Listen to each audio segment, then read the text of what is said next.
भारत की आर्थिक वृद्धि को गति देने और उद्योगों के लिए कारोबार को आसान बनाने की दिशा में एक बड़ा कदम उठाते हुए हाल ही में सरकार ने वस्तु एवं सेवा कर यानी जीएसटी ढांचे को अधिक युक्ति संगत और सरल बनाया है। यह सुधार न केवल कर व्यवस्था को पारदर्शी बनाता है बल्कि मेक इन इंडिया, पीएम गति शक्ति और प्रधानमंत्री आवास योजना जैसी प्रमुख पहलों के उद्देश्यों के साथ गहराई से जुड़ा है। इसका लक्ष्य एमएसएमई और श्रम गहन क्षेत्रों को सशक्त बनाने के साथ देश भर में व्यापार के लिए नए अवसरों के द्वार खोलना है। प्रधानमंत्री मोदी के विजन के तहत ऑटोमोबाइल, खाद्य प्रसंस्करण, वस्त्र, लॉजिस्टिक्स और हस्तशिल्प जैसे क्षेत्रों में जीएसटी दरों में कमी ने उत्पादन श्रृंखलाओं को मजबूत किया है। इससे स्थानीय निर्माण को बढ़ावा मिला है और महिलाओं, ग्रामीण उद्यमियों और अनौपचारिक क्षेत्र के श्रमिकों के लिए रोजगार के नए अवसर खुले हैं।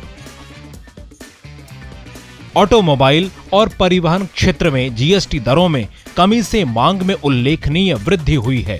दोपहिया वाहनों, कारों, बसों और ट्रैक्टरों पर कम कर दरों ने टायर, बैटरी, ग्लास, प्लास्टिक और इलेक्ट्रॉनिक्स जैसे सहायक उद्योगों के एमएसएमई को बल दिया है। सस्ती बाइक से गिग वर्कर्स, किसानों और ग्रामीण व्यापारियों को राहत मिली है, जबकि किफायती कारों ने छोटे शहरों में एमएसएमई और डीलरशिप को प्रोत्साहित किया है। ट्रैक्टरों पर जीएसटी घटाकर 5% करने से भारत की वैश्विक ट्रैक्टर विनिर्माण स्थिति मजबूत हुई है। वहीं ट्रक और बसों पर जीएसटी 28% से घटाकर 18% करने से लॉजिस्टिक्स लागत, महंगाई का दबाव और किराए में कमी आई है। इससे एमएसएमई और आम उपभोक्ता दोनों को लाभ मिला है। खाद्य और डेयरी क्षेत्र में भी अधिकांश उत्पादों पर जीएसटी को 12% या 18% से घटाकर 5% या 0 किया गया है। इससे डेयरी, सहकारी समितियों, स्वयं सहायता समूहों और महिला उद्यमियों को सीधा लाभ मिला है। दूध, पनीर, घी और मक्खन पर 12% से 5% जीएसटी से पोषण सुरक्षा को बल मिला है। साथ ही सूखे मेवे, स्वास्थ्यवर्धक खाद्य और डायबिटिक फूड्स सस्ते हुए हैं, जिससे संतुलित और स्वास्थ्यप्रद आहार को प्रोत्साहन मिला है। वस्त्र, परिधान और चमड़ा क्षेत्र में जीएसटी में की गई कटौतियों से एमएसएमई को बड़ी राहत मिली है।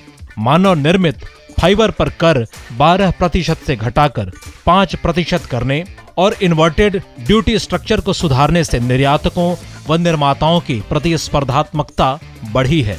रेडीमेड वस्त्रों पर 2500 रुपए तक के सामान पर जीएसटी 5% करने से श्रेणी 2 और 3 शहरों में मांग बढ़ी है, जिससे श्रम गहन इकाइयों और महिला श्रमिकों को प्रोत्साहन मिला है। वहीं चमड़ा उत्पादों पर जीएसटी 12% से घटाकर 5% करने से टेनरियो फुटवियर निर्माण और इससे जुड़े एमएसएमई को सीधा लाभ हुआ है।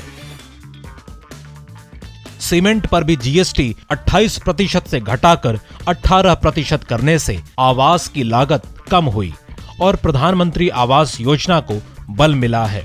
इसके साथ ही ईंटों, जूट बोर्ड और सीमेंट बॉन्डेड पैनल पर कर घटाकर 5% किए जाने से ग्रामीण और प्रीहैब आवास सस्ते हुए हैं। हस्तशिल्प और खिलौना उद्योग पर 12% से घटाकर 5% जीएसटी करने से कारीगरों और स्थानीय निर्माताओं को राहत मिली है। इससे स्वदेशी उत्पादन को बल मिला है और ग्रामीण अर्थव्यवस्था को नई गति मिली है। वहीं लॉजिस्टिक्स और पैकेजिंग क्षेत्र में 5% जीएसटी करने से परिवहन लागत और ई कॉमर्स खर्च कम हुए हैं। बायोडिग्रेडेबल बैग पर कर में कमी ने हरित उद्योगों और पर्यावरण अनुकूल उत्पादों को प्रोत्साहन दिया है। पर्यटन क्षेत्र में 7,500 रुपए से कम किराए वाले होटलों पर जीएसटी 12% से घटाकर 5% करने से घरेलू पर्यटन को बढ़ावा मिला है, जिससे रोजगार और जीडीपी में इसका योगदान बढ़ रहा है। सरकार द्वारा किए गए व्यापक जीएसटी सुधार ने एमएसएमई को मजबूत किया, रोजगार बढ़ाए और ऑटोमोबाइल, वस्त्र, खाद्य, प्रसंस्करण, लॉजिस्टिक्स और हस्तशिल्प जैसे महत्वपूर्ण क्षेत्रों में स्थानीय आपूर्ति श्रृंखलाओं को सशक्त किया है। भारत में विकास और रोजगार को बढ़ाने की दिशा में एमएसएमई में किए गए ये जीएसटी सुधार न केवल उद्योगों को सशक्त बनाते हैं, बल्कि देश को एक आत्मनिर्भर, समावेशी और वैश्विक रूप से प्रतिस्पर्धी भारत की ओर अग्रसर कर रहे हैं।